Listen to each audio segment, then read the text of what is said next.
And now, stand-up community subscribers and listeners from around the globe, it's time to Stand Up with Pete Dominic, where we ask the important questions that impact you, your family, and your community. Such as, could I take better advantage of Black Friday sales this year if I scream maskless all the way to the digital TV aisle? And is there enough COVID vaccine available for me to be quadruple vaxxed, just like those sleek new 4-razor shaving systems?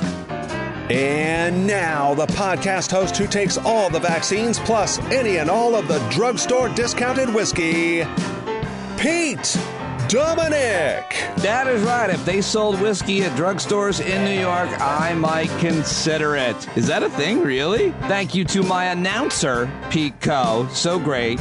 All right, we are off, and I'm excited to start another week with you. Thank you very much for starting your week with me. If you are listening on Monday, maybe you're just binging old episodes of the podcast. Either way, happy to have you here joining me today. The brilliant, entertaining, very intelligent, well-read, well-researched, extremely experienced, always thoughtful, and hilarious even, Jeff Jarvis. Jeff Jarvis, we talk about media and journalism and so much more. Love talking with him, and it's a great conversation. Maura Quint could not join me, as she does most Mondays, because she is on a little vacation for herself, which is awesome for her, and she and I will catch up next week. I'm sure I'll hear about her travel and more. But today, Jeff Jarvis and I is what I've got for you, as well as, of course, a great news update or roundup over the weekend. Hope you had a good weekend. Big shout out to my friend Dustin in California. He and his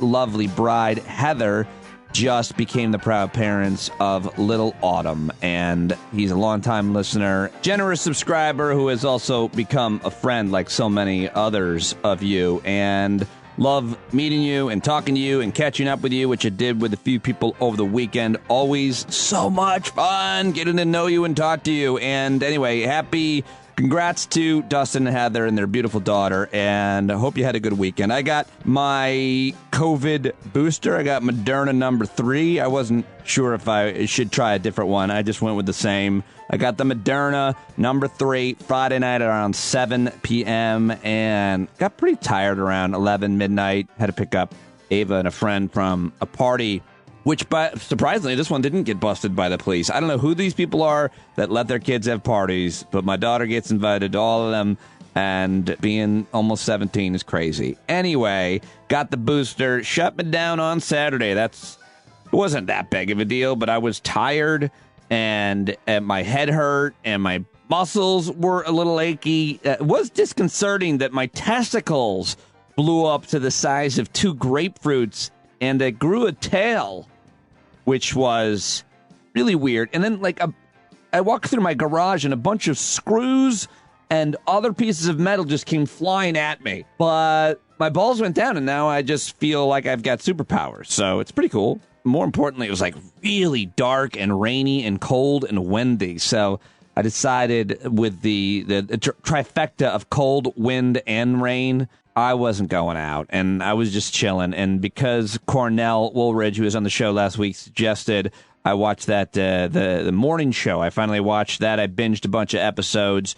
It's good. I like that first season. Anyway, I got the COVID booster, and you should too. So let me know if you got yours and what the effects were. We'll be talking about that maybe on this week's Hangout. On Friday night, I appeared on News Nation with Ashley Banfield and the hilarious Judy Gold. And last night, I was the audience warm-up comedian for the final episode of season 8 of the Emmy Award-winning show Last Week Tonight with John Oliver on HBO. So good. Great gig. And they go on a hiatus, but hopefully I'll get it. Hopefully I'll get the gig. Shouldn't really be talking too much about it, but I definitely love being connected to that show, and it's a fun gig to do on Sunday nights. That was my weekend. I hope you had a good weekend. I hope you get your booster. And now it's time to get to the news. It's time for a recap of the weekend in the last 24. And all this week is brought to you by the electric toothbrush that I finally got. GetQuip.com/standup. I'm using it twice a day, and I love it. Go to GetQuip.com Jarvis.com/standup right now and get your awesome electric toothbrush, have healthier oral hygiene, and support the show at the same time. Find the link in today's show notes to get yours now. All right, let's start with some COVID news. That's right, COVID news. Thank you, Pete. Got to get this from the New York Times, which has the latest update where they say the coronavirus pandemic has affected our lives, our economy, and nearly every corner of the globe. More than 4.06 billion people worldwide have received a dose of COVID-19 vaccine, equal to about 52.9% of the world population. However, there are stark gaps between richer and poor nations. The United States has surpassed 760,000 known COVID-19 deaths, making the coronavirus pandemic the deadliest in American history. And here are some more updates. Dozens of New York City sanitation workers were suspended during an inquiry into the use of fake vaccine cards. Yeah. There's a lot of sanitation workers. I think they're the highest percentage of employees that are skeptical about the vaccines or outright anti-vaxxers. Now, a federal appeals court on Friday affirmed its ruling blocking President Biden's order that companies with 100 or more workers are required to require the vaccines or weekly tests. But a 3-member panel of the awful U.S. Fifth Circuit Court of Appeals in New Orleans rejected the Biden administration's request to lift the stay, calling the mandate a, quote, one-size-fits-all sledgehammer that is staggeringly broad. Well, the Biden administration argued blocking the Labor Department rule, which was scheduled to take effect in early January, could result in dozens, if not hundreds, of deaths from coronavirus infections. And supporters of the vaccine mandates argue, of course, that they're necessary to end nearly 2-year pandemic. Now, here is the Surgeon General of the United States. His name is Vivek Murthy. He was on Fox News Sunday with Chris Wallace talking about this. If the courts continue to block the vaccine mandate for big companies with over 100 employees, what's the impact on public health? Well, Chris, I think it would be a setback for public health. What we know very clearly is that when people get vaccinated, and the more people who get vaccinated, the quicker we're able to bring this pandemic to an end, the more lives we can ultimately save. And that's my primary concern as a doctor and as a public health expert, is how do we end this pandemic as quickly as possible and save lives in the process? Look, Chris, what's really important that people understand about these requirements in the workplace are a few things. Number one, they are not new. We've had requirements in various settings in our country since the founding of the United States of America, including in schools since the 1800s. Workplaces like hospitals have had requirements for vaccines for years. The military has had such requirements. But we also know, Chris, that they work remarkably well. Even with COVID-19, we've seen a 20% bump on average in vaccination rates with organizations that put requirements in place, and many already have. Keep in mind, many businesses are not waiting for the federal mandate. In fact, a third of Fortune 100 companies have already put requirements in place, and millions of people have gotten vaccinated as a result. What's really at the heart of this vaccine requirement strategy is to create safer workplaces for workers, for customers, and to increase vaccination rates overall, because that's ultimately how we're going to end this pandemic, and that's our collective shared goal as a country. There you go. The Surgeon General just noting that this legal decision is going to kill people. Other than that, no big deal. Okay, now let's head over to some more COVID news with Dr. Scott Gottlieb. He was on Face the Nation, where anchor Margaret Brennan asked the former FDA chief and man who looks like a Madame Tussauds wax figure of himself with no emotions, but I always like his comments, Dr. Scott Gottlieb. 20 different states in this country are seeing an uptick. Should we prepare for a post-Thanksgiving spike? Well, look, we're going to see a post-holiday spike. There's no question about that. People are exhausted right now, but we need to remain vigilant just for a little bit longer. I think we can finally see the light at the end of the tunnel in terms of declining prevalence on the back end of this Delta wave. And also with the deployment of new technology that we have. We now have orally available drugs that should be available in the first quarter. We have vaccines available to children. So we see a point in time when this is going to still be a pervasive risk, COVID, but it's not going to be the prevalent risk it is right now where it dominates our life. All right, Dr. Scott Gottlieb also was asked to comment on President Biden's new FDA chief. Name is Robert Califf, and he had a lot of good things to say about this guy because he had the job before. We're 10 months into the administration. The president has nominated someone now to run the FDA. What do you think of this candidate? Well, look, I think experience is important in these roles. That's why Dr. Janet Woodcock's been very exceptional in this role. She has a lot of experience in the agency. Rob Califf also has a lot of experience running FDA. He's a previous FDA commissioner. I inherited his FDA, so I inherited his team. When I came in, he had left the end of the Obama administration and the beginning of the Trump administration. I took over at the beginning of the Trump administration. I inherited his team. It was an outstanding team. I worked to keep them in place. Most of them stayed. I also inherited his policies that he had set in motion, including around opioids, where he had set in motion an aggressive set of measures, increasing regulation on immediate release formulation of opioids, education for providers. He also started the discussion around looking at the broader public health impact of the availability of opioids, which ultimately resulted in bipartisan legislation in the Support Act. So Rob did a lot. I was the beneficiary of a lot of the things that he set in motion. And now let's stay with CBS for one more clip. This is the governor of Colorado, Jared Polis, and I think this is an important and good question. I didn't realize there was this much confusion in the messaging on the booster shot, but yeah, apparently. You this week declared the entire state to be at high risk of exposure, and you told adults to go get a booster shot. Do you think other states should follow suit, and are you disappointed that the CDC has not been clear on this? Yeah, so we have about 1,500 people hospitalized. 81% of them, Margaret, are unvaccinated. Now, of the 19% that are vaccinated, we can reduce that, come close to eliminating it with the booster. And yes, I've been very frustrated with the convoluted messaging out of the CDC and the FDA.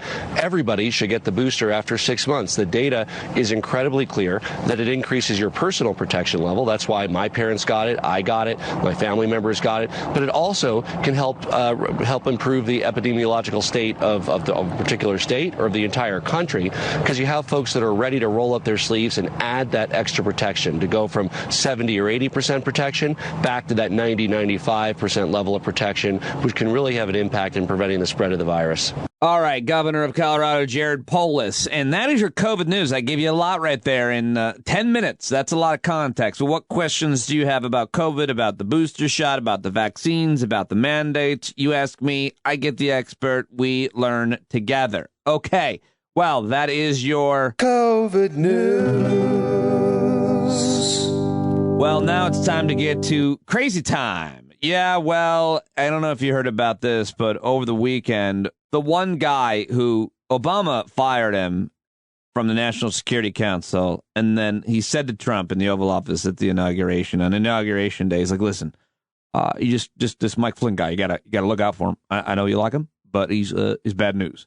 And Trump was like, listen, how have you not figured out that whatever you say, like, or support, I believe the opposite. Doesn't matter what it is. So if you tell me you don't like Mike Flynn, I love Mike Flynn. So you should have said that you loved him and I would have gotten rid of him. How do you not realize that yet? Well, it turns out he is more than bad news. He's absolutely mental. He's a delusioned, Christo-fascist, Q-supporting foreign agent, corrupt, worked for foreign nationals, sat with Vladimir Putin at a dinner, which is really weird, took money from Turkey. Dude is cray, for real. He's the ex-national security advisor for Donald Trump, and he and his son discussed an alleged plot with Turkish representatives, according to NBC News and the Wall Street Journal, that they would help forcibly remove a guy from Pennsylvania, a Muslim cleric who was escaping Turkey, and send him back to Turkey for like $15 million. His lawyer denounced the allegations as outrageous and false, but it happened, or else NBC News and Wall Street Journal wouldn't have reported it, is the way I'm seeing it. Go look it up. Fethullah Gulen. The alleged plot, Fethullah Gulen, was first revealed by the former CIA director. So, whatevs. Here is Mike Flynn saying the craziest of crazy. America should only have one religion. And it's, guess what? And they're talking about the United States of America. Talking about the United States of America, because when Matthew mentioned it in the Bible, he wasn't talking about the physical ground that he was on. He was talking about something in the distance. So if we are going to have one nation under God, which we must, we have to have one religion, one nation under God and one religion under God, right? All of us together, working together. Well, there you go. Michael Flynn at some kind of weird religious culty conference over the weekend. And the reaction was swift, and people were We're real upset about it. Let me give you a quick roundup of the reactions. Ilhan Omar, of course, a Muslim American rights congresswoman. These people hate the U.S. Constitution. Democratic Congressman Ted Lieu writes, I'm Catholic, and do we really want government to force everyone to go to confession? I got baptized in college, and those church courses were so long. Michael Flynn would fall asleep in church class. Sure glad we live in a constitutional republic instead of a theocracy. Here's another one. Who's this guy? Peter Gleich writes, would you like a helping of Holy Crusade with your fascism? Prepara. Wow, look at how much Michael Flynn hates America. Wajahat Ali writes, Michael Flynn and the hard-right MAGA cult want a theocracy in this country for a white Christian minority. Just replace everything they say about Jesus with Muhammad and Christianity with Islam. And how would the GOP respond? They're telling you their vision and their plan. That's exactly what another Muslim American friend of mine, Dino Bidala, wrote a piece about at CNN. I've reached out to him to see if he can join me to talk about it tomorrow, but really interesting piece titled, Michael Flynn's comments on Christianity are outrageous, but not surprising. He documents how this has been going on for a long time in this country, if you'd only been listening. Okay, so that's crazy town. Now let's go over to a somewhat sane Republican. This is Congressman Anthony Gonzalez, and he's an interesting cat. And that's why State of the Union on CNN, Jake Tapper, reached out to him for an exclusive interview yesterday, because the guy has been anti-Trump. He voted against him. He voted to impeach him and more. So I thought this was really good. So I grabbed a couple clips and I went really deep on here it is. He came very close to overturning an election through various methods. How worried are you that next time he'll be better positioned and he'll undermine democracy? It looks to me, and I think any objective observer would come to this conclusion, that he has evaluated what went wrong on January 6th. Why is it that he wasn't able to steal the election? Who stood in his way? Every single American institution is just run by people. And you need the right people to make the right decision in the most difficult times. He's going systematically through the country and trying to remove those people and install people who are going to do exactly what he wants them to do, who believe the big lie, who will go along with anything he says. And again, I think it's all pushing towards one of two outcomes. He either wins legitimately, which he may do, or if he loses again, he'll just try to steal it. But he'll try to steal it with his people in those positions. And that's then the most difficult challenge for our country. You ask yourself the question, do the institutions hold again? Do they hold with a different set of people in place?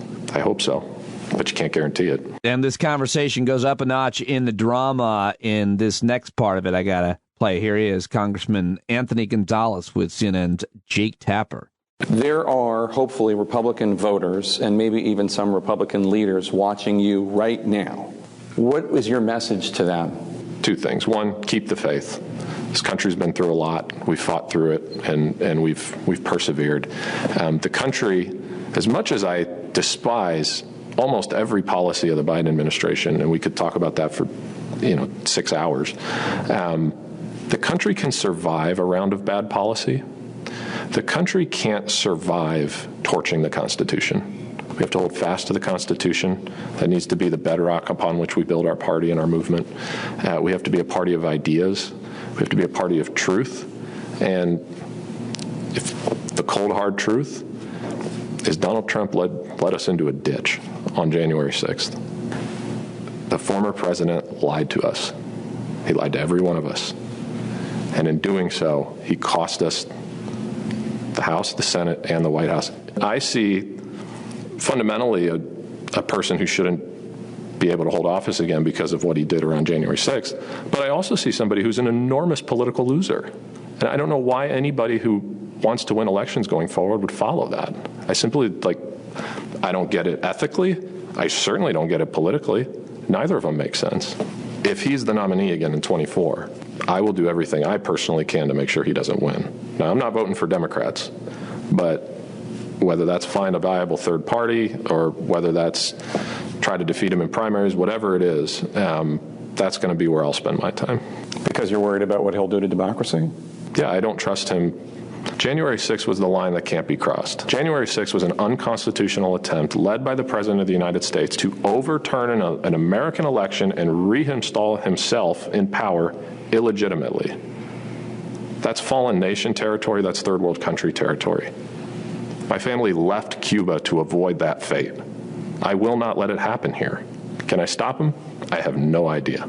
But I believe as a citizen of this country who loves this country and respects the Constitution, that's my responsibility. All right, I watched the whole interview at CNN, and along these lines that democracy dies in darkness and what our future holds and where we're at, last night, 60 Minutes, Andrew Sullivan. I used to like his writing, but so many of his takes these days I feel like are just so far off, and I certainly agree more with the critics of his work. But I did like this one clip I saw on 60 Minutes last night. I thought he nailed it, and let's be clear, this is a guy who is complaining about being canceled and always worried about not having a platform. He's doing just fine. He can say anything he wants anywhere. So here he is. I agree with this. I think it's good insight on where our politics are today. Here he is with 60 Minutes' Scott Pelley. The American Constitution was set up for people who can reason and argue and aren't afraid of it, and then reach compromises. The whole thing is designed that way. Well, if you're in a tribe and all that matters is the victory of your tribe, and you have all the truth and your other tribe has none of it, and you have all the virtue and the other side has none of it, you can't behave that way. You can't make it work. This country came to the point where we had violence in the usual peaceful transfer of power. That is a huge warning to how unstable our system can be if we remain tribalists in a system that's supposed to be designed for reasonable citizens. You know, we wring our hands about the strident nature of politics today, but hasn't it always been that way? Oh, yes. There's a lot of what you might call rough and tumble, sharp rhetoric. And that's healthy. What's not healthy is when that isn't just retained and kept in the political area, but becomes personal, becomes something you bring to the supermarket, becomes something you bring to Thanksgiving dinner, becomes something that permeates everything. And that separation between politics and life is what we're losing, and it's a terrible thing to lose. Okay, well, I'm going to end with a little bit more of a positive take now, because here on the news segment of Stand Up with Pete Dominic Daily, I give you a wide variety of perspectives and analysis on the news. I give some of mine, but I'm never really impressed with myself. So I like to grab a whole bunch, give you as much as I can. And I learned at SiriusXM that there is a small audience that likes more context. And so what that means is longer clips. That Sirius, it was entire speeches from presidents. They would just absolutely kill whatever momentum I might have been built up during that day's live show. Hated having to go to the president, even when it was Obama, who I generally liked. Anyway, I think more context is better, which is why I'm going to throw in an almost 4-minute piece commentary from MSNBC's Maria Teresa Kumar, who was sitting in for the great Ali Velshi on Saturday. And I've always admired her. I think she's a brilliant woman. And she just had a really optimistic, the most optimistic, I think, spin on what we're seeing now in the country with the Biden administration, the low approval ratings, the inflation, and where we were just a year ago. Again, I think this is an optimistic perspective and obviously quite a spin. But when I was walking the dog yesterday, I heard this. I liked it. And so I want to share it with you. Maria Teresa Kumar, who I should get on the show from MSNBC Velshi on Saturday. Voters appear to be losing patience with the Biden administration and the Democratic Party, at the least according to the latest approval ratings. Americans are frustrated with economic instability, elevated inflation, and pandemic fatigue. On paper, Biden's approval may be not so great. But if you consider where we were 1 year ago today, it's almost unfair to grade an administration on the same standards. We tend to be enamored by these poll numbers, but President Biden's approval rating is disproportionate to the reality we were living under Donald Trump. We as humans have the tendency to forget things. But for me, the last 20 months, and honestly, the 4 years before that, are seared into my memory. Let me be the one just to remind you how bad things were last year. 1 year ago today, it was Friday the 13th. And boy, did it live up to its reputation. Donald Trump was a presidential election loser for 6 days and counting. Yet he refused to concede or begin a peaceful transition of power. Trump denied the Biden administration access to government files, secure communications, and classified briefings, all because Donald Trump claimed without evidence that the election was somehow rigged, stolen, and illegitimate. And voila, the big lie is born. While the outgoing administration was busy pushing a conspiracy that would eventually lead to a deadly insurrection of the U.S. Capitol, the corona pandemic was exploding. This time, sadly, last year, daily COVID cases hit more than 164,000. Hospitalization rose to 67,000 a day, and America was reporting about 1,000 deaths a day. The 2020 school year was a disaster. According to Education Week, 50 million public school students were forced to learn remotely, my kids among them. And so many kids never came back from this. A study by the Bellwether Education Group estimates that 3 million public school students have gone without education since the start of the pandemic. Countless businesses shut down, millions of Americans lost their jobs, while Americans' billionaires and investors made out like bandits. And how can we forget the thousands of migrant children separated from their parents at the southern border? According to the court records, more than 300 people have still not been located with their parents, thanks to Trump's inhumane policies. This was life under the Trump administration, one long and exhausting Friday the 13th that lasted for more than 4 years. Except you can't blame bad luck. It was deliberate dereliction. Fast forward to today, more than 190 million Americans are fully vaccinated. More than 50 million children are back in the classroom. I'm a grateful parent for that. Employment has risen by more than 5 million since January. Businesses are back to being open. Remember all those times Donald Trump touted Infrastructure Week? The Biden administration actually made it happen, passing a once-in-a-generation legislation that will provide billions towards repairing the nation's roads, bridges, highways, expanding broadband access to low-income families, clean water programs, and so much more. The ghosts of the administration's past still haunt America today. Trump's election lie has dismantled democracy as we know it, and we are trying hard to retrofit it. We are finally back to a normal standard of leadership. But our standard of normal will never be the same.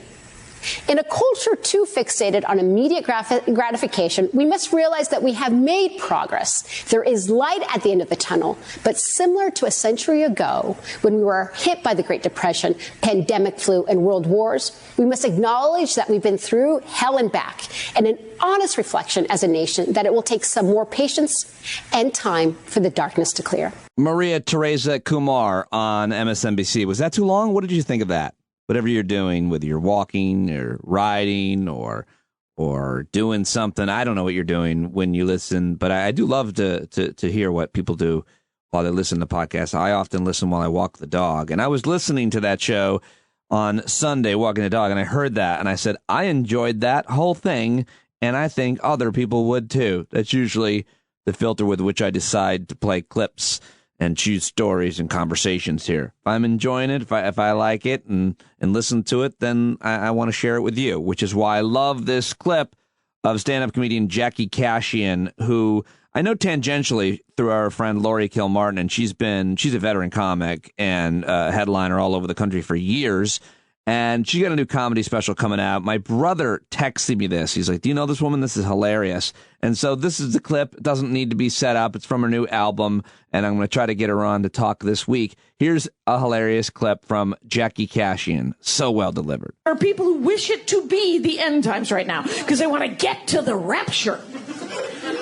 They think it's the end times. They want it to be the end times because they want to speed it up, get to the rapture. Here's the twist. They've decided that they're going to be horrible people to speed up the end times to get to the rapture. Let's unpack it.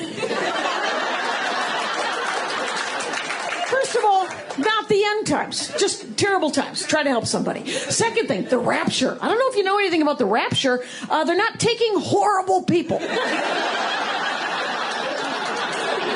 Third thing you may not know about the rapture, not real. Not real. Literally a parable to get you to not be a horrible person.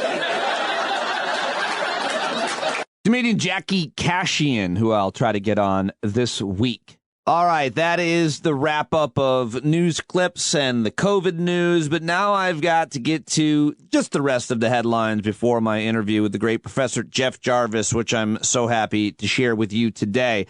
But before that, I can't do this show without your subscription, so thank you so much for signing up for a paid subscription. If you haven't yet, please go to patreon.com/Pete Dominic, or just head over to standupwithpete.com and see all the goodies I have for you on my website, and you can sign up there.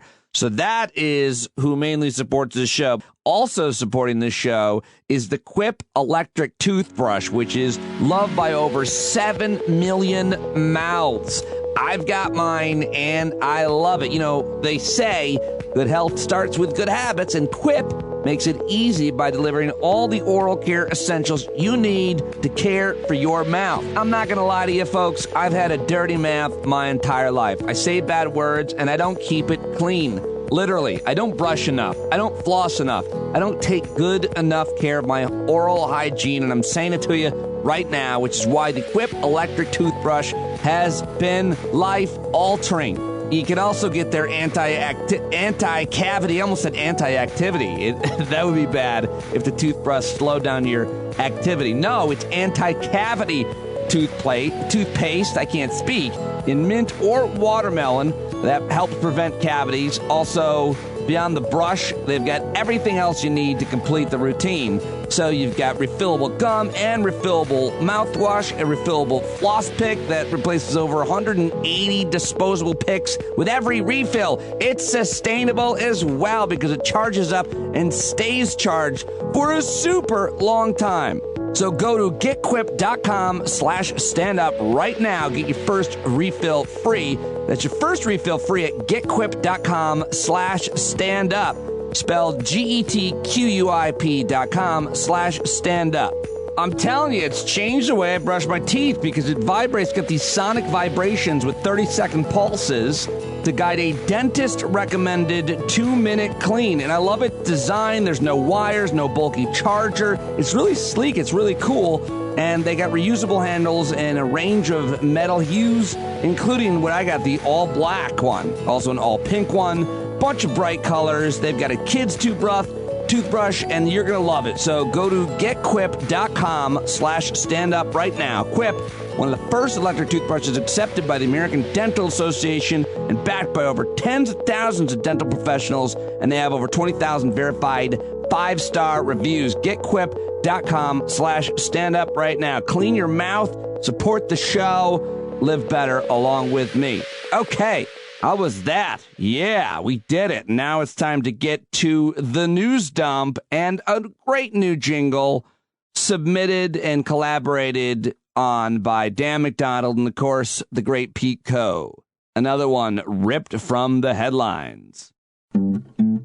Thirsty Bear at 7-Eleven looks for sugar bump, but will he get that big gulp for today's news dump?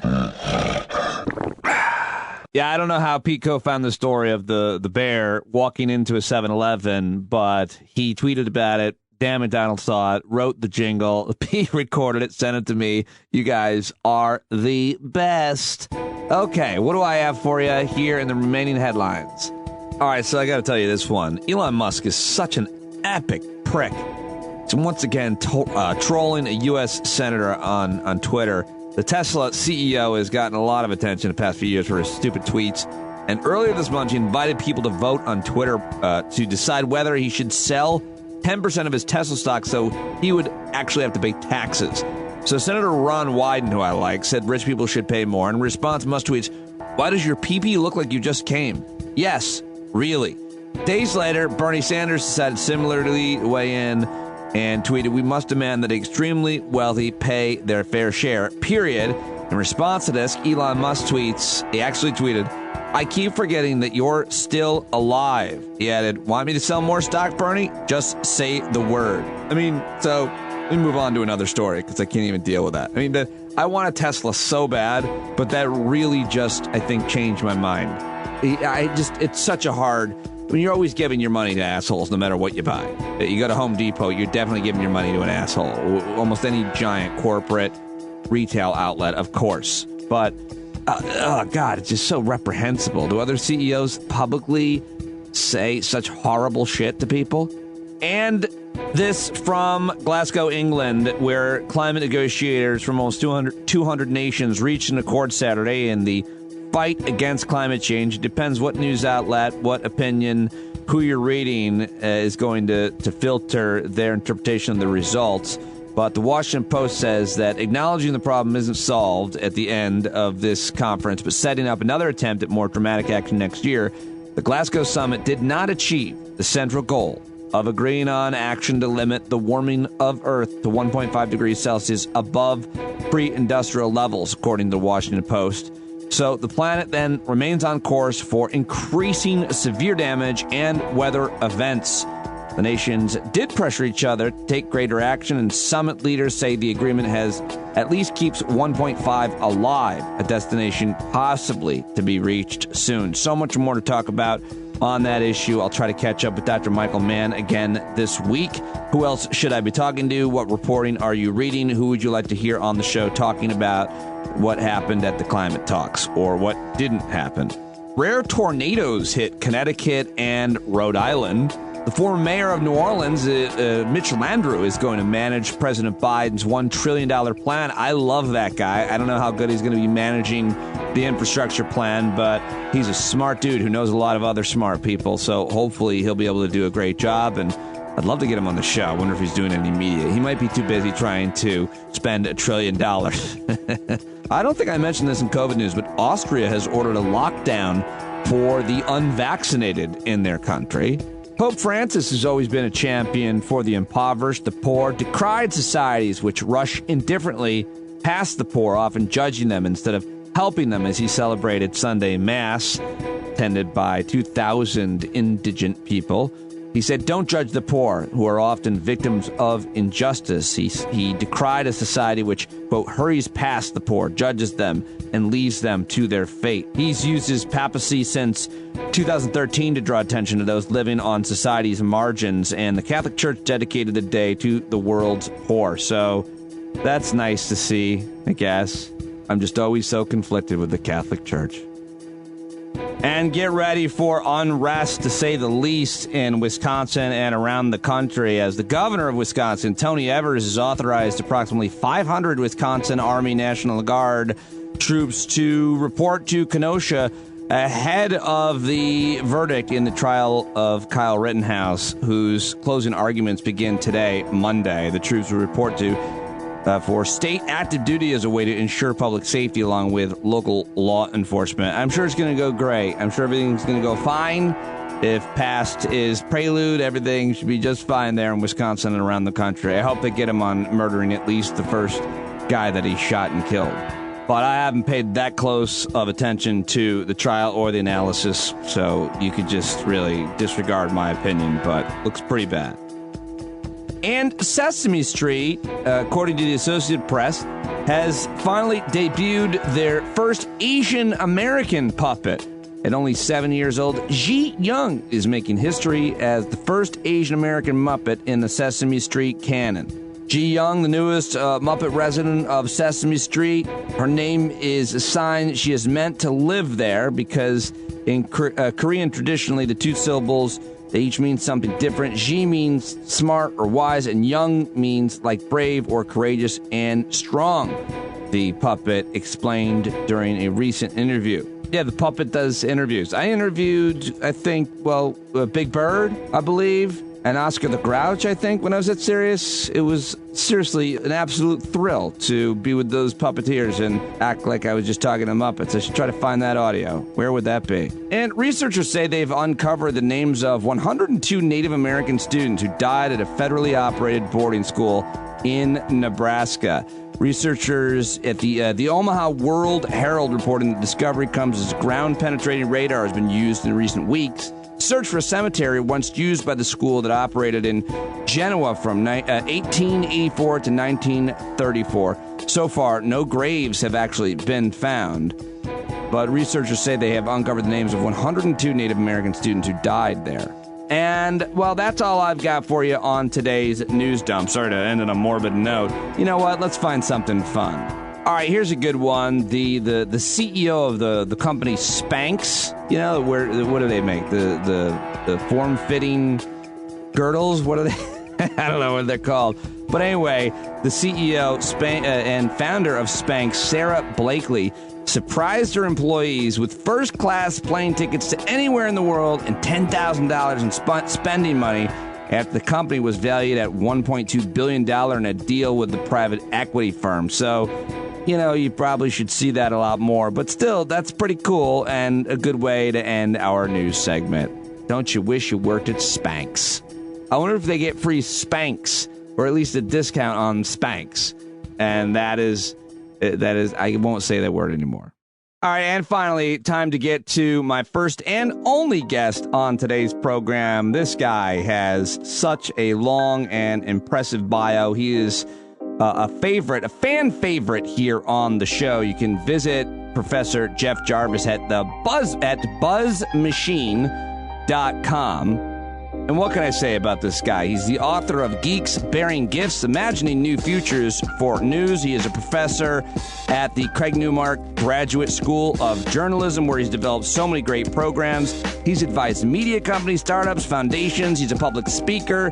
He's a regular on a really excellent podcast called This Week in Google. And he was creator and founding editor of Entertainment Weekly. He was Sunday editor and associate publisher of the New York Daily News, TV critic for TV Guide and People, columnist for San Francisco Examiner. Such a smart guy. Such an honor to get him on the show. I first heard of him when he used to call into the Howard Stern show. Howard respects him a lot, always takes his calls. And here is my latest conversation with a guy who's also prolific on Twitter, at Jeff Jarvis. I really like this one, and I think that you will too. All right, so I'm just wondering about Howard Stern, who, of course, you know, and he respects you. He takes your calls.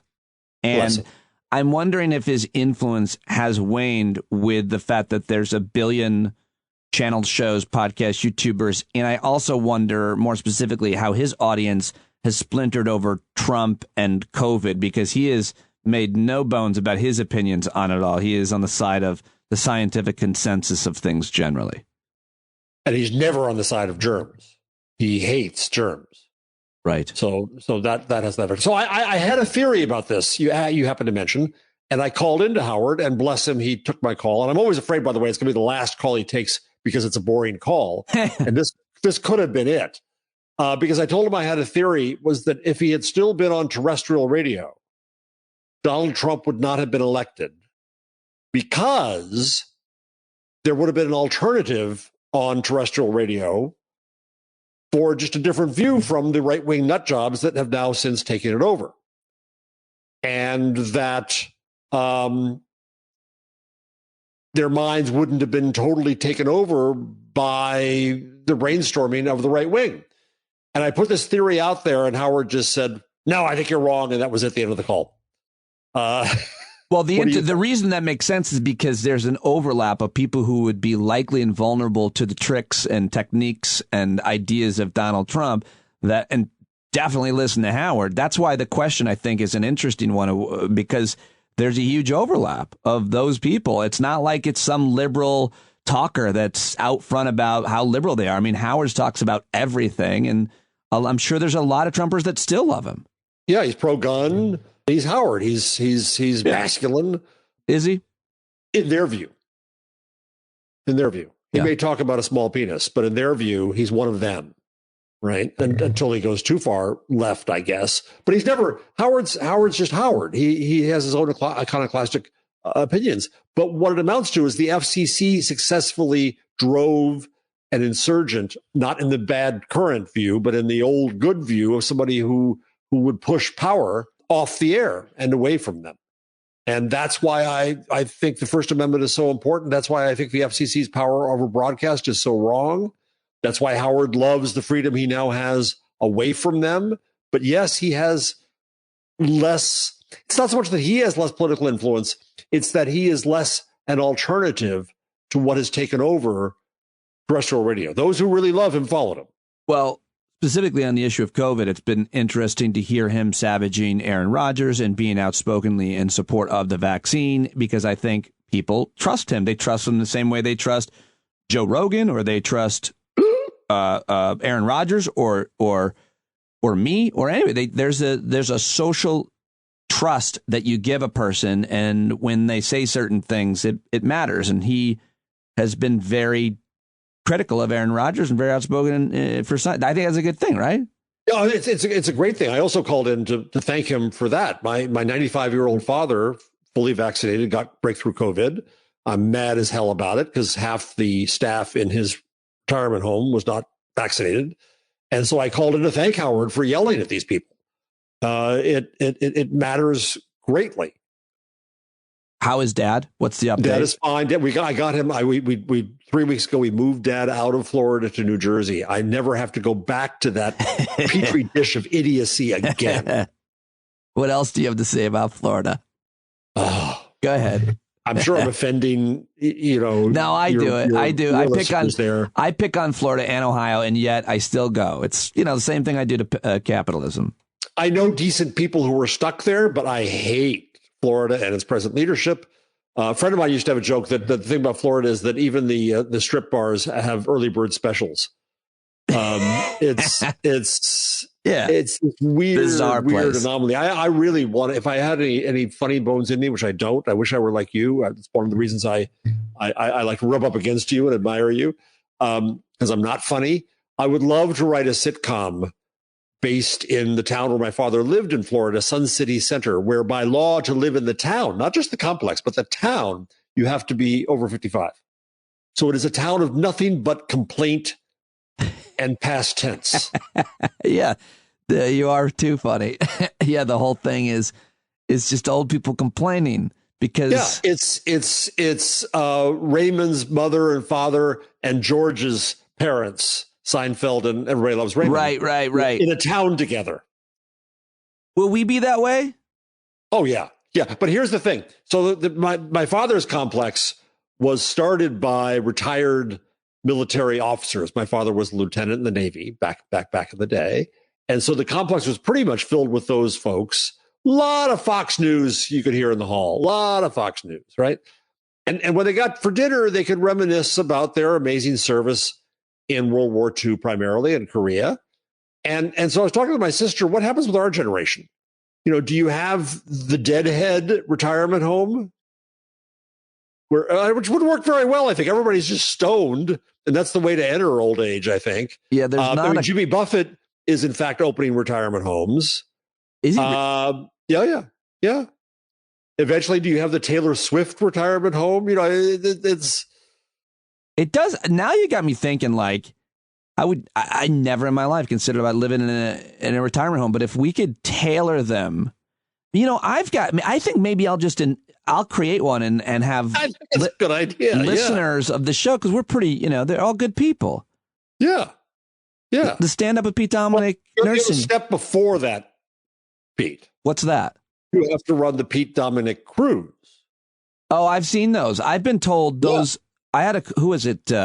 These guys, Derek and Romaine. I used to work with them at Sirius. They say that they tried to convince me to do those. They're like, it's very lucrative. I'm like, I don't think I'm doing a cruise. I don't see your people cruising. Yeah, I don't see me cruising. No. And speaking of petri dishes. Yeah, no, I went on a cruise once.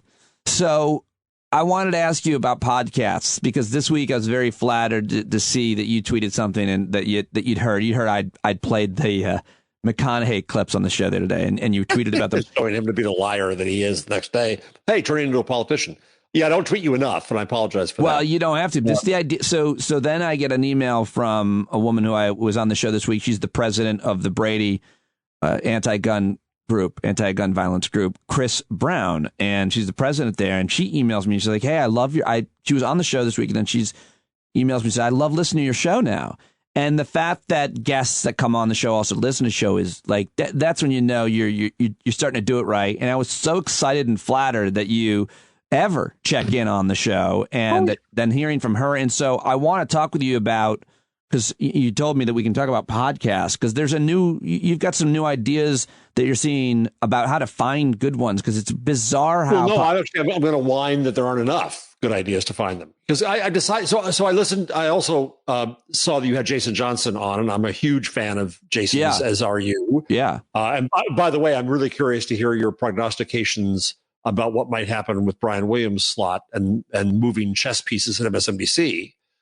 And Jason for a while was persona non grata at MSNBC, and then suddenly I guess there was some change of management, and then they came to their senses. He's on all the time, and he's brilliant. He's just great. Yeah. And I would love for him to get a slot. But anyway, so I saw that you had Jason on, and as I was driving down to my father's retirement home now and coming back, I was listening to the show and listening to all that. And I tweeted it, and then I was thinking about it. And here's the odd thing, my friend. You're on a podcast. You have me on your podcast. I'm on a podcast every week called This Week in Google on the Twit Network. We're both podcasters. I can't find enough good podcasts to listen to. Now, that sounds absolutely absurd because half of God's children have podcasts and the other half have Substack newsletters. Yeah. Right. So there's tons out there, and I know they're there, but the recommendation systems just aren't there. And my larger point is that it's not just podcasts. It's the entirety of the net. And I think we're in a stage where what we really, really need is better recommendation systems. You know, you go way back, Yahoo had the ridiculous, quaint hubris to think that they could catalog the entire web. I'm old enough to remember when I would go to a site every day to see new websites of the day and the cool website of the day. I even started a few cool websites of the day, right? So it was so small that you could do that. And then, of course, that falls apart. And Google comes along and does it by being Google and doing PageRank. And, you know, Spotify and other companies try to buy up podcasts, which bothers me. I love the open web more than that. But I go wandering around through the tools that I have, the Google Podcast tool and other tools, and the recommendation systems aren't very good. And I start some podcasts I think I'm going to like, and I think, well, that was just 10 minutes down the drain. And it's hard to find them, you know, and I'm not sure what it is we need, but I think it's not just podcasts. My larger point is we need that for the entire internet. That the entire discussion about the net these days is, oh, it sucks and it's a cesspool and everything's awful and we've got to play whack-a-mole with disinformation and somebody's wrong on the internet and it's all thus cootied and besmirched and besmudged. When no, there's tons of great stuff out there. There's wonderful, great stuff out there, but it's hard to find. So I'm begging for other mechanisms to find these. Maybe I'm just an idiot, but I'm curious about you in podcasts. It's hard enough to make one every day, but do you have lists of them? Do you get tired of them? How do you find them? How do you discover new people? Where are you on that?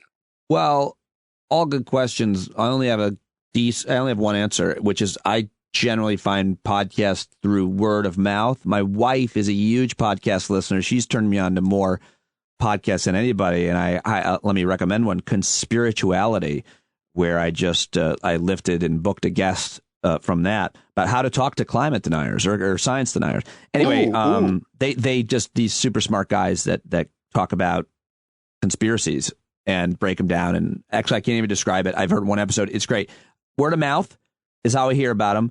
I have a lot of frustration with podcast apps, and I have very little understanding of how the industry, much less the technology, works, and it's quite embarrassing because it's my business to know.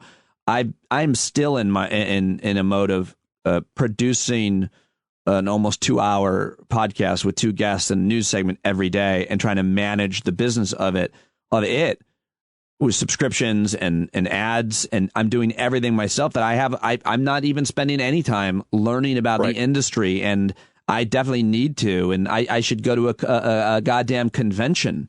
There should be. Well, there are some conventions. I know that's actually not a bad idea. Or it makes me think that we should do something at my school for podcasters. Sure. We changed our entrepreneurial journalism program, which I started years ago, and brought in a brilliant colleague named Jeremy Kaplan, who runs it. Used to be, hey kids, let's start a business.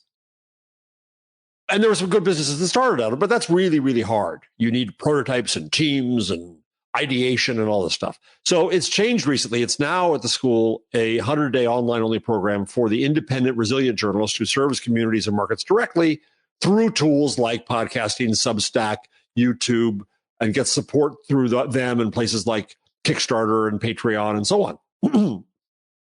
But the folks who are doing all these things all need help because exactly like you, they're busy doing the actual work, and to try to bone up on what's new and what exists is difficult. Developing on all the different apps is really important. But I always feel so behind, Jeff. Like, I know I have to be leveraging TikTok and Instagram way better than I am. But there is honestly just so many hours in a day. Yeah. And I have a balance in my life where I need to not be in front of a screen. And that means I'm in the garden, I'm walking the dog, or I'm in the woods, whatever. I'm in the gym. I'm reading a book even, but I'm not looking at a screen. So either I hire someone to do all that stuff and it makes sense financially, or I just, stay behind and yet mentally sane. Well, the other problem with it is it's just like you said during the podcast, it takes a while to get your groove and know what it is you're doing. Yeah. The same is true of TikTok. To find the right voice for TikTok. I'm a huge fan of TikTok because it's the first truly collaborative medium. How's that? That the internet has created. I don't know what you mean. The sea shanties. I could be blue, I could be round, I could be da da da da. Yeah. And then somebody else does the harmony, and somebody else does the harmony, and they can add on together to create a chorus. That's what that was? Yeah, that was collaboration. Or the amazing thing was Ratatouille, the TikTok musical. Did you know about that? Yes, that was all kind of crowdsourced. Exactly. Yes. One person put up an earwig, not an earwig, an earworm of a tune for Ratatouille. Others started writing whole songs. Others started writing scripts. Others created costumes. Others, and it added up to become a thing through collaboration. Media, since the advent of mass, media have not been collaborative, and it's becoming collaborative and conversational again. And that's really exciting. Point being, though, that to do TikTok well is work, is a skill, is not easy. You can flub there. And so you're right. You don't have the time to even study it, let alone then make it. Yeah. But you'd be great on TikTok. I could see you starting a question. Yeah, I need a gimmick. Right. So the gimmick I would propose is this, just thinking about you. This is live before your very eyes, so it's probably stupid. Yeah, what am I wearing also? You could do dog moments, yes. But I think what would talk radio TikTok look like? By that, I mean, if you threw out a question or a provocation, and on the other half of the screen, just like we're doing right now, somebody else could choose to become your guest. Oh, I like that. And they can come in and they can say, here's where you're full of crap, Pete. Yes. Right. And then somebody else could be your guest saying something else, or somebody else could answer that person and say, no, Pete's right. Here's why you're full of crap. Right. And I don't mean, I shouldn't make this into a yelling thing. I like it. It's performative, so it's more entertaining. But yeah, but it could be questions you throw out. No, I mean, for example, right now I'm really interested in talking about parenting. My daughters are adolescents and the future. I'm also very interested in talking about stuff, men's health, mental health issues for men, and I've been talking with and our behavior.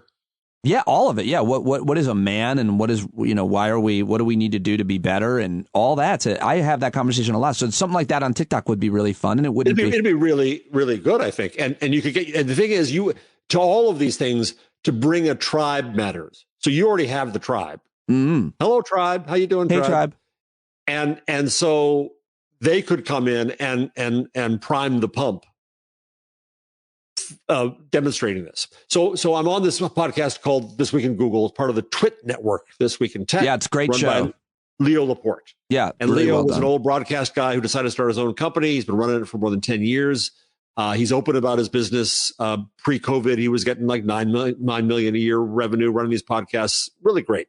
And I love Leo. He's wonderful. So his son, Hank, was going to try to work in the business, but then went off on his own and started to learn to cook. And he has a TikTok account, Salt_Hank, where I think he's now up to 1.3 million followers. Wow.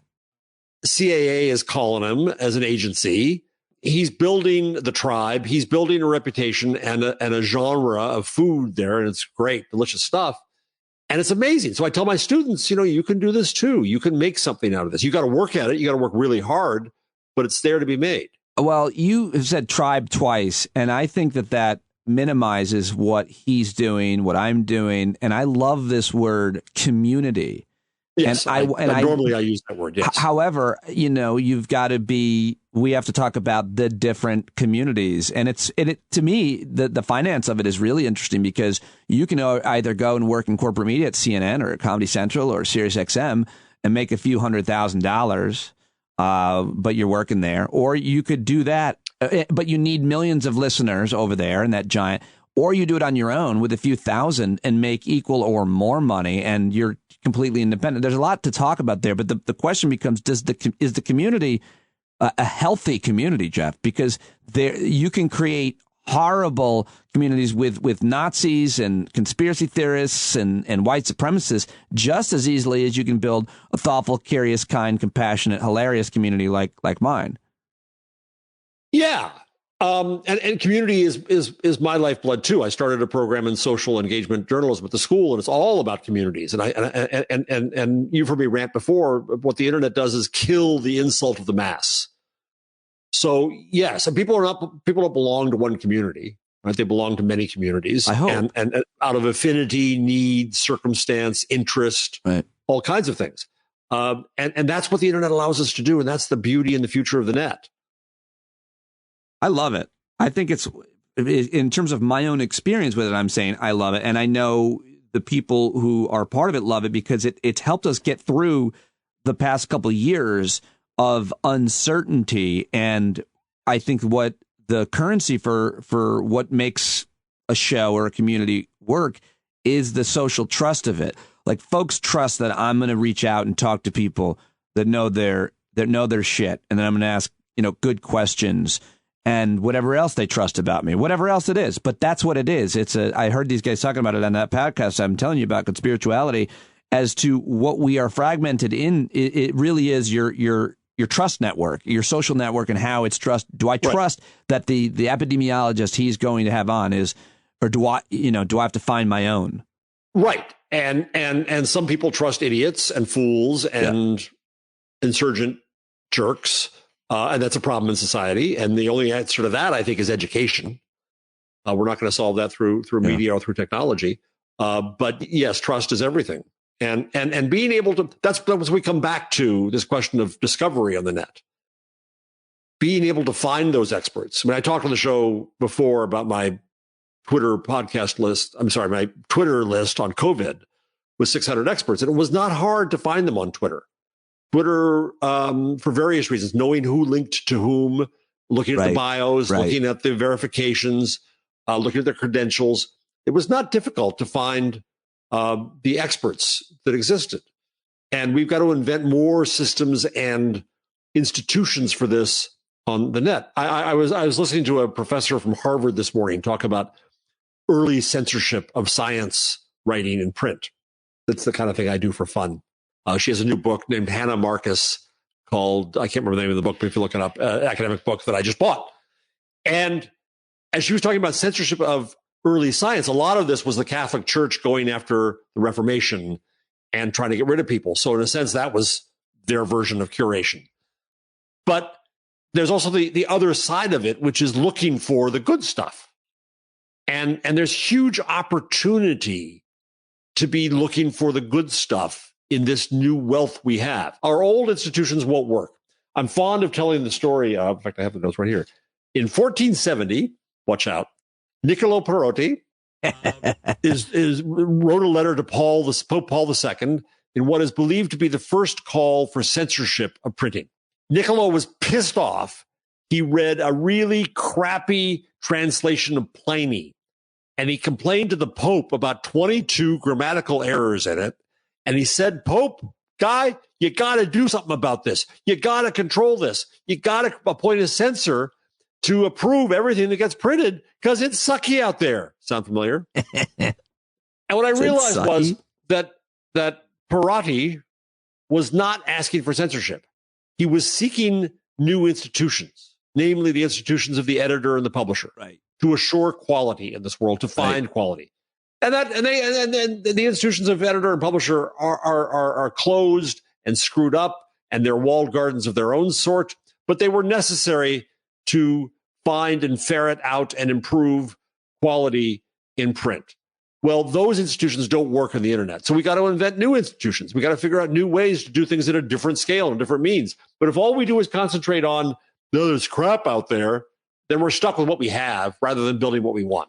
I love it. I love what you're saying, and I love the conversation about it. And I think anybody listening, I'd love to hear their comments and how they find stuff and how they know that it's good, that it's maybe they can do it through TikTok. Yeah, I should do a TikTok on this. Yeah. I need you to write me the exact TikTok question, and then I'll wear something zany. So I'll do some fun. And edit yourself in a very jerky way. Jump cuts. Yeah, exactly. My daughters are, it's interesting to watch them on it. They're really wizards at editing, and they're doing literally nothing good with it. Anyway, you mentioned censorship, and we actually had a rare pre-talk today before I hit record. So we had a few topics to get to, but the one that two that I didn't even get mentioned to you before, but one that this journalist who's been taken prisoner in Myanmar, and just a word on that. But then also before that, where are you, Jeff Jarvis, on book burning and banning? Have you ever burned books? Do you have, let's say you're there in your cabin, it's very cold, and all you have is books. It's freezing, and you do have a lighter. Well, as you can see behind me, there's much fuel. Nothing but books. For those listening, I have a bookshelf behind me. So I've got a sickness here. I've never been able to throw them out. I'm the same. So I give them away, which probably means they get thrown out. I don't give them away. Oh, my wife makes me. There's just no two ways about it. I'm researching Mark Twain. I have about 40 Mark Twain books suddenly, because I also go on. Do you know Bookfinder? No. Oh, greatest discovery. This will kill you.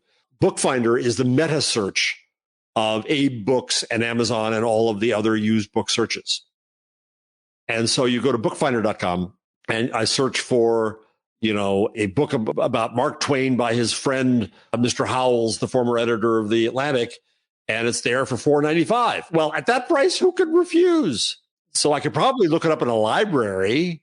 That is so awesome. It's better to own it myself, be able to mark it up and all kinds of stuff and turn the pages. And so yeah, I go nuts with books. So no, I could never burn a book. And obviously, on principle, I'm against it. But here's the interesting thing, Pete. So any civilized, enlightened person would answer that question and say, no, I'm not going to burn books. Burning books is wrong. Everything it stands for is wrong. We don't do that. However, people are happy to burn TV shows and burn web pages and burn Twitter accounts and burn media otherwise.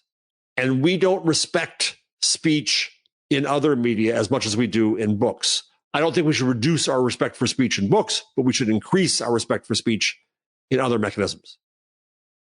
Do you? Okay. There's two other things I want to get to. I realize how long we've been talking, but I do want to ask you about, just in general, when you see this story out of Myanmar that American journalist has been taken prisoner, sentenced to 11 years in prison. I mean, I don't know the story, but this is clearly something that you pay attention to, that all journalists pay attention to. Your whole school probably has, a lot to say and teach and learn about that.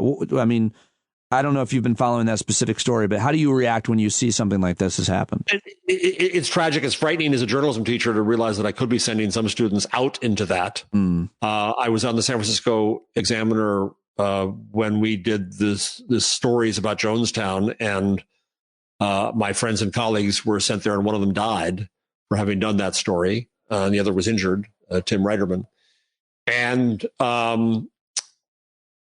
so it's sobering at every turn to see truly courageous journalists who were doing the work. This journalist was at the airport ready to leave the country and got nabbed, then got tried in secret, sentenced to 11 years.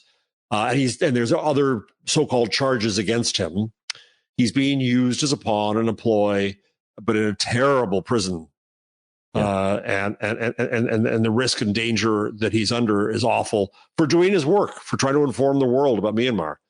And it's frightening. This month is the month when the Committee to Protect Journalists holds its annual award banquet and fundraiser, and it's virtual this year, or nearly virtual. So anyone can look that up, and you can contribute to the organization that does the best work trying to get journalists freed.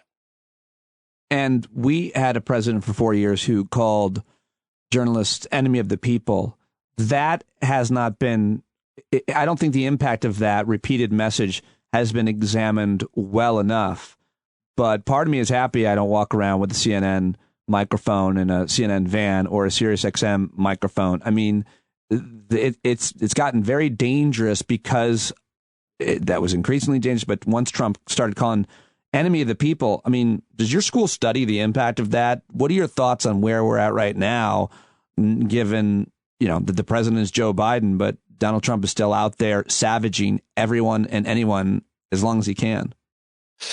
We don't study that because we're more of a professional school, but we do teach students safety and security for them and their sources, importantly. But it's more than, obviously I care about journalists, but I also care about what's going on with universities right now. You see J.D. Vance out there saying that professors are the enemy, which he's just trying to find a new frontier from Trump saying journalists are the enemy. And they're saying the science is the enemy. Look what they do to Fauci. And so they're attacking every institution that exists. Sorry to jump in, but yeah, that's the other one that brought this up. I forgot that. So J.D. Vance says professors are the enemy. He's running for Senate in Ohio. He's crazy. And he's making himself crazy. He's a sane person who managed to get a law degree. He's chosen to be crazy. Fair enough, which makes him evil. So yes. A lot of people are connecting. A friend of mine's daughter's at Cornell, and several Ivy League schools this past week got bomb threats and things. And people are making that connection. I don't know if there's any connection with necessarily J.D. Vance's comment and those threats, but I mean, it's going to keep going on. So it's every possible institution. And I've said this in conversation with you before. What's really happening here? It's so upsetting that the media are not covering Virginia as a story, the Virginia election as a story of racism. Just this morning on Morning Joe, he's reading the Wall Street Journal editorial page denying that Virginia was about race when it was goddamned about race. And so what we're seeing is an old white power structure that knows it's going to lose its future and is holding on for dear life and will destroy all the institutions in the way rather than share them with those who follow. Yeah. So there's trying to destroy journalism, education, science, the military, the post office, for God's sakes, everything they can, they're trying to get rid of. Yeah, that's accurate. I mean, I don't disagree with it at all. Okay, and you're teaching a new course, by the way, with this guy, Douglas Rushkoff, who, longtime listener and very good friend, Monica Olson, has told me many times, you got to get this guy on. What is so special about this guy? Why do people I respect like him so much? And what are you teaching with him? Doug's brilliant. And the great thing about this is that Doug and I start from very different places of disagreement and end up in a place of agreement. So I'm trying to work on a new initiative at the school in what I broadly call internet studies. I argue that we in media tend to look at the internet as if it's a subset of media. Right? There's print, broadcast, internet. And I say this the exact opposite. Media are a subset of the connected net. Right. Everything's being drawn into the net, right? Communications is fully there. Social media started there. Education got pushed in there from the pandemic. Media are in there. And that's the broader canvas I want to look at. So rather than just studying journalism, I want to study the net and argue that why students have the agency and responsibility, the power to design that net. The net is not finished. It ain't baked. We have the ability to design the future of the net. And if all we're going to do is concentrate, as I said earlier, on playing whack-a-mole with the bad shit that some people do put on the net, just the way they used to on printing presses, we're not going to get anywhere. So getting the students to be able to design something new in the net, that can be a regulatory regime, an ethical regime, a curriculum, a blockchain structure to support creativity. Yes, a company or a feature or a covenant for technology companies to have with the public, anything. So Doug and I are going to teach this together. Doug's at Queens College. I'm at the journalism school. I wrote the book called What Would Google Do? So you get the tone of that. Right? Doug, on the contrary, wrote Throwing Rocks at the Google Bus. So you see the difference right there. And we come at it from different places, but we end up in the same exact place of wanting to empower students to take charge, humans, to take charge of the net and design its future. And as Doug summarized it to me recently, he said, Jeff, we start at the same place. We start at different places, and that is that you want more good and I want less evil. But we both want to empower people to build something So I'm working on this. I'm excited about it. It's a class in the spring. If we're not full, some of your listeners can take it if they want to. Oh, yeah? Non-matriculated students, as we like to say in our fancy ways. But I'm in my dream, I want it to become a degree. Oh. So I think we've got to study the net and its impact and what we want it to be. Yeah. You know, my long-term shtick here, I have a book called The Gutenberg Parenthesis, which isn't published yet. That's a whole other story. But its thesis is that we can learn a lot about our exit from the Gutenberg age of text from how we entered into it. And that it's very early days for the net. We're only about 25, 30 years in, depending upon how you measure, from the beginning of the web. And it took 150 years to invent the newspaper or the modern novel from Cervantes or the essay from Montaigne. We don't know what the net is yet. And so that's the premise of this, is that the net is ours to design. And as the net becomes part of our flesh, it would make sense to give that a lot of thought. That's the hope. I think we're going to be. Yeah. But meanwhile, I'm going to inject chips under my skin and become fully, metaverse man. Hey, I've got an ethical, technical dilemma for you. Uh-oh. What do you think about apps that track your kids? So I know where the hell are my kids and are they okay? Yeah, we use an app. I won't plug it. That we know where they are at all times, and we know where they know where we are at all times. I think that's a covenant you make with your kids openly. That if you're sneaking up on them, that's a little creepy. But if you're telling them, I need to know where you are to feel comfortable. If you have any problems, this is how I'll use it. This is how I won't use it. Yeah. I think that's perfectly okay, because you could also require them to call you every 10 minutes or, take selfies of where they are or do other things. Do your kids know you're using it? Yes. Yes. Right. So I figured that's okay. And what do you think? I think it's a problem. Suddenly it's become a problem because my daughter got her license and I track everywhere she goes. And then I ask her, why did you go? Why were you here? And then she tells me something that, I wouldn't have necessarily wanted her to do. And I don't think I should do that to her. Right. So then you negotiate not to, but then you probably say to her, okay, I'm not going to do this, but I'm still a nervous dad. Sure. So can we come up with a deal? Yeah. That says, how do we make each other comfortable? I do think the app, which also, I don't know how accurate it is, it tracks the car, the driver's phone usage, hard brakes, speed, acceleration. That's getting to be too much. Really? That's the part I like, because I feel like it makes her a more responsible driver, knowing that there's a robot watching. But you don't like that? Yeah, well, interesting. Yeah, no. I think it could also make her too nervous. Mm-hmm. And too self-conscious, that too much to think about when just driving is enough.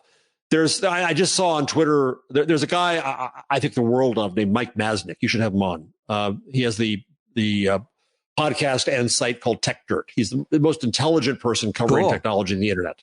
All right. Mike's great. So I saw Mike tweeted something last week, this week.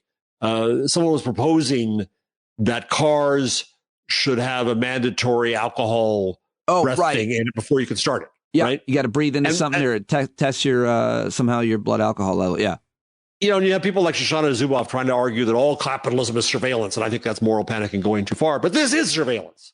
And if you can't start, what if you're in mortal danger and you've got to drive to a hospital, or you've got to do something, and your car won't start because something from above told you not? That's techno-determinism of its own sort.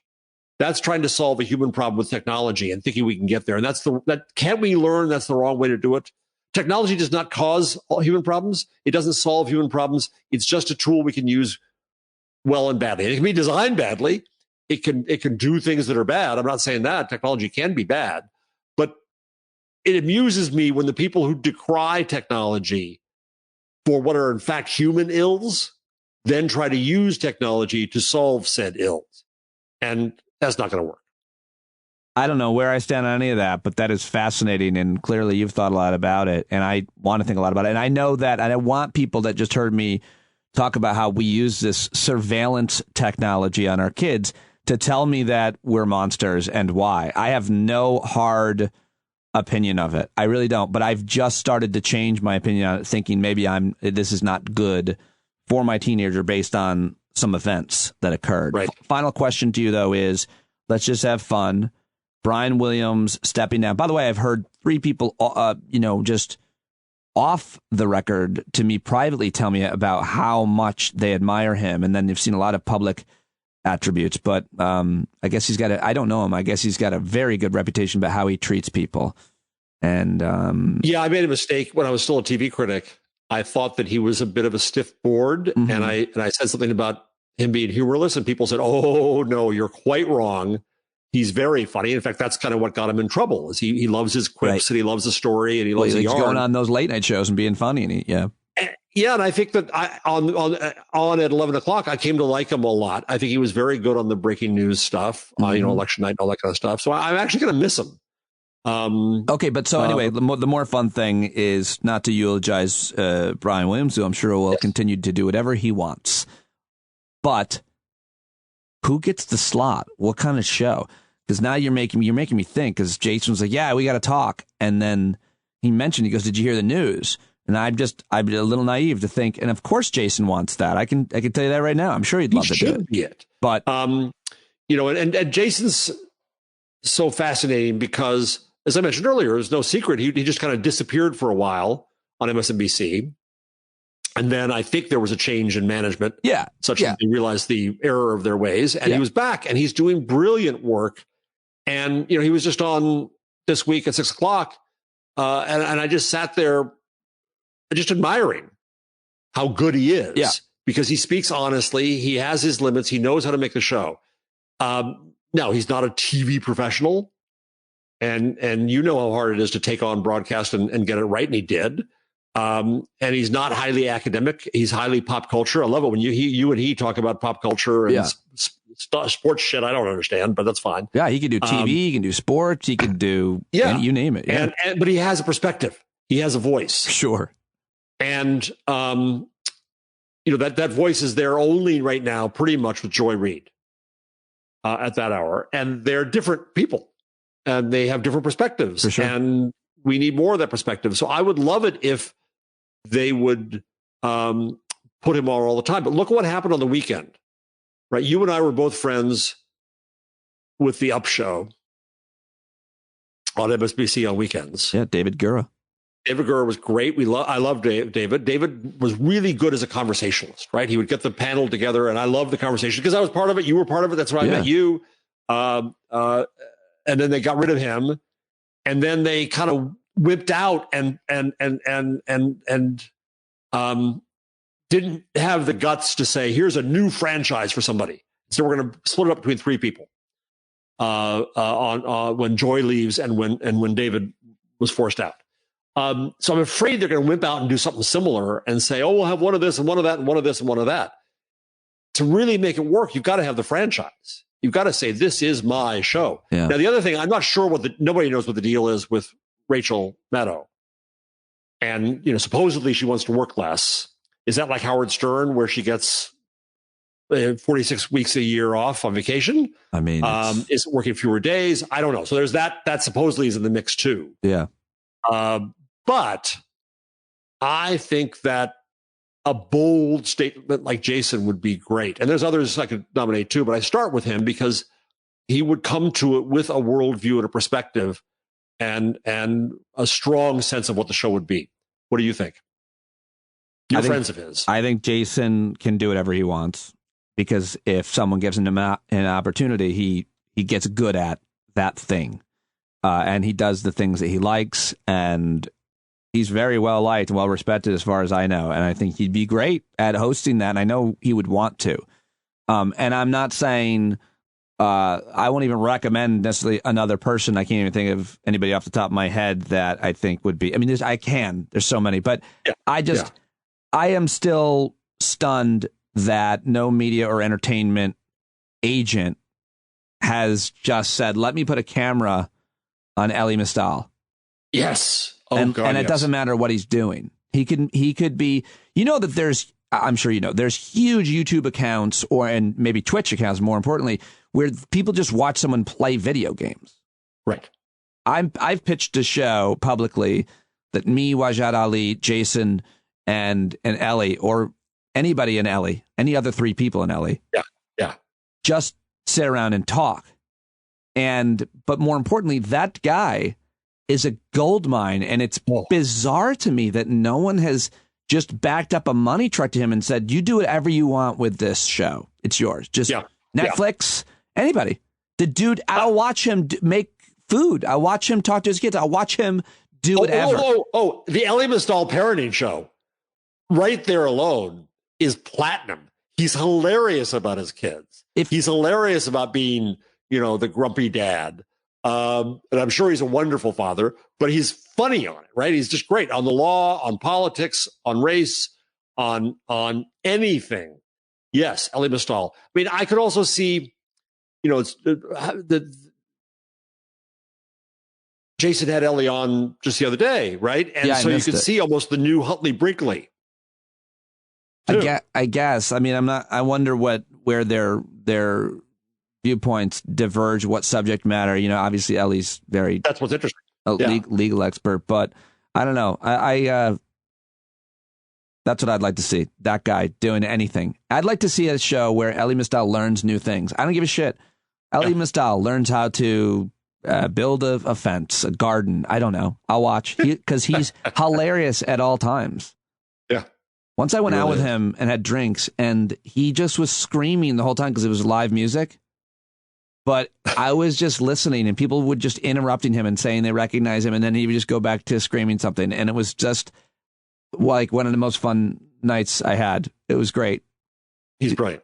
He's absolutely brilliant.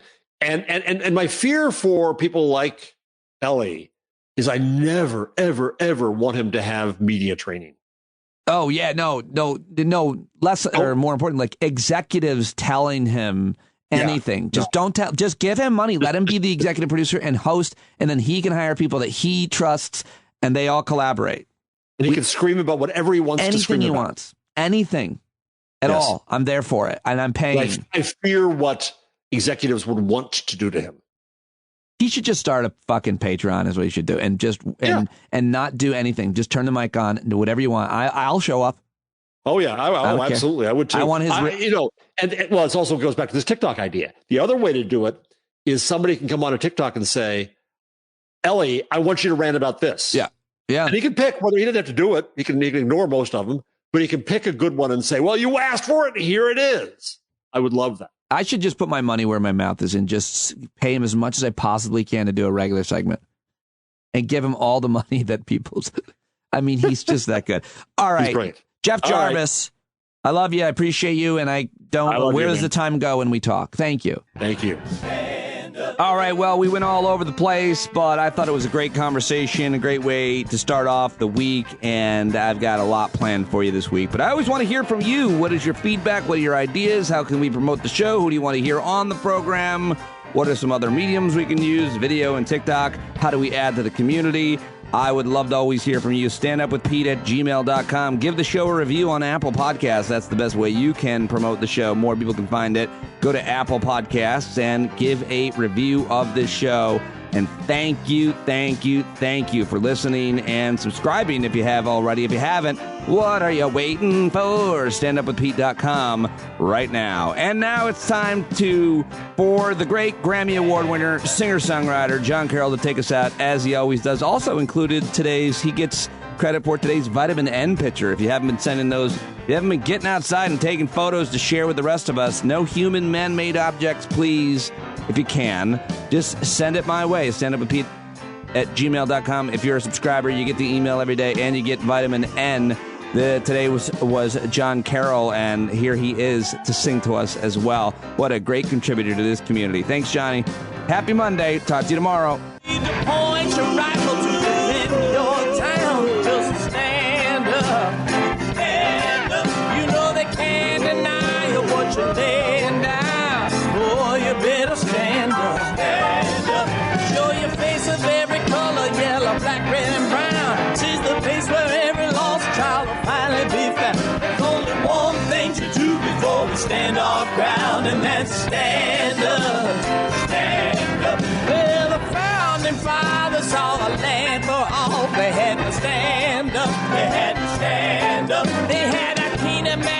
wishing for a crystal ball, drawing all the plans of stand up. But all they had to go on was the time they were in, with other causes for laws, and since they weren't even sin, they knew that change was gonna come before the change could begin. They had to stand up. All right, they had to stand up. We got to stand up. We got to look the devil square in the eye. We gotta let him know it's his time to go, and make it clear when all we hear is a lie. Why you lying awake wondering where the money all went? It'll be the cost of freedom that'll go unspent. You can see him flee the scene of that experiment if you stand up. All right, we got to speak up. We got to reach up and raise your voice in every way you know how. Don't be toes up. You got to show up. Ain't no better time to do it but now. No need to pledge allegiance to no wanton tribe. Rise up, show obedience to the voice inside, and listen well, and it'll tell you not to run and hide. It says stand up. Stand up. Got to stand up. Ooh, come on, just stand up. Everybody got to stand up in the darkest hour. Stand up. People got the power. Stand up. Come on, come on, come on.